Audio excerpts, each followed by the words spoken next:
And more importantly, Kwame Brown is gone. The City of Angels, Hollywood, just should be celebrated. Throw a parade already, whether you win a championship or not. This man was a bona fide scrub. He can't play. No disrespect whatsoever, but I'm sorry to tell everybody the truth. The man cannot play the game of basketball. He has small hands. He can't catch the ball. He's got bad feet. He can't really move, even though he's mobile. Doesn't really know what he's doing. Doesn't have a post move that he puts to memory that he can do 2 times in a row. He has no game whatsoever, plays no defense, doesn't have the heart, the passion, or anything that comes with it. And you're asking me whether they gave up too much? Please, the Los Angeles Lakers knew exactly what they were doing. They should be celebrating right now.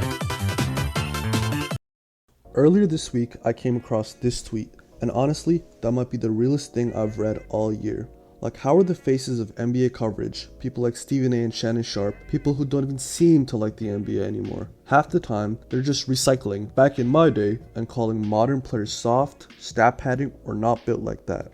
You tune into a show expecting analysis, and instead you get 20 minutes of someone yelling about why this generation wouldn't last in the 80s and 90s. And the cherry on top? The guys who actually talk about basketball with passion, with love for the game, guys like the ones over at Enjoy Basketball or the Deep 3, they barely get a fraction of the attention.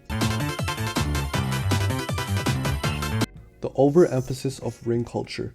Every season, when a team wins a ring, the first thing the talking heads on TV talk about is, where does he rank all time? Instead of just giving the moment its flowers. Like, bro, a team just climbed the mountain, and we're already skipping past the view to ask if it makes them the 9th or 10th greatest of all time. It's this obsession with ring culture that makes everything feel so binary. You either win a title and get validated forever, or you don't, and suddenly your whole career is in question. Take CP3.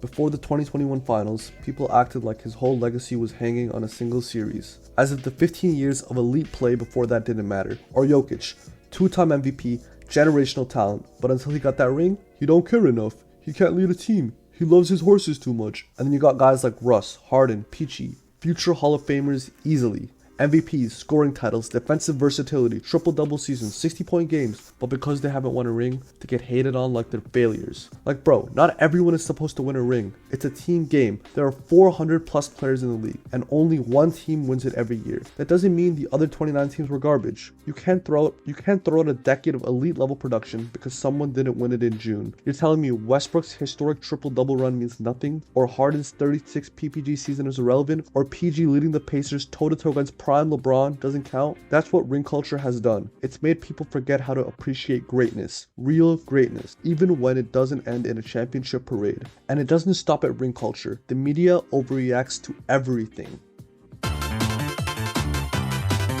Over-sensationalizing injuries and load management is another perfect example. The way the media reacts to injuries, man, they either blow it way out of proportion or just spin it into some lazy narrative. Kawhi and Zion are 2 perfect examples of that. Let's start with Kawhi Leonard. Since that 2019 run with the Raptors, people have been clowning him for never playing, calling him Mr. Load Management, or saying he doesn't care about basketball. But yo, Kawhi literally has a degenerative knee condition. He's had multiple surgeries, and when he does play, he's still elite on both sides of the ball. But none of that gets mentioned. The narrative is just Kawhi's soft, or he's resting again. Like, come on, he's doing everything he can to extend his career, and somehow that gets spun as laziness. Then on the other hand, you have Zion. Every time he gets hurt, it's not just Zion is injured, it's he's fat, he doesn't want to play, he's lazy, he's wasting his potential. And sure, conditioning has been part of the story, but the dude is a 6'6" freak of nature, built like a D lineman, playing 40 inches above the rim. Of course his body's gonna need some time to adjust. He's missed time, yes, but when he's on the floor, he's dominant. Yet the coverage never talks about that. It's just jokes, memes, and questions about his commitment. Then you add in load management, and suddenly the conversation becomes, these stars don't love the game, or they're lazy, soft, and don't care about the fans. A lot of the media pushing these narratives are former players themselves, which makes it hurt even more. Guys who know what it feels like to go through the grind of an 82 game season, guys who've dealt with injuries, doubleheaders,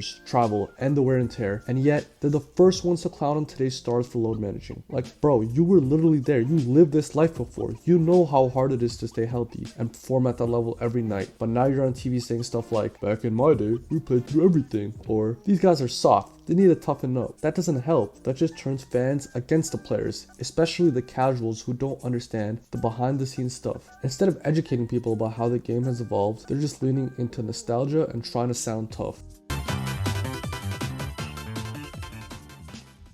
trade machine addiction. Yo, I swear, at this point, NBA coverage feels more like NBA 2K MyGM mode more than actual basketball league. Like, we barely talk about what happens on the court anymore. It's all about fake trades, free agency predictions, and who's getting moved next. You go on ESPN, Bleacher Report, or half these NBA Twitter accounts, and it's just non-stop trade machine content. What if the Wizards trade Clay for Levine? Should the Heat blow it up for Donovan Mitchell? Crazy 5-team blockbuster ideas that send Dame to the Spurs. Like, can we chill? It's January and we're already simulating the offseason like actual games don't matter. And this stuff doesn't stay online, it affects real players. Jaylen Brown, for example, this man's been in trade rumors every single year since like 2019. He's an all-star, dropped 30 in the playoffs, made the finals, and people still talk about him like he's a trade chip. You think that doesn't mess with his head? Fans now watch box scores, not to enjoy the game, but to see whose trade value is going up. Oh, he dropped 25? Might be able to get 2 first rounds for him now. Oh, he went 2 for 11? Trade package ruined. But like we've turned real life people into stock tickers. It's like everyone thinks they're running a franchise out of their bedroom, and honestly, we need to bring back loving the actual basketball, not just the drama around it.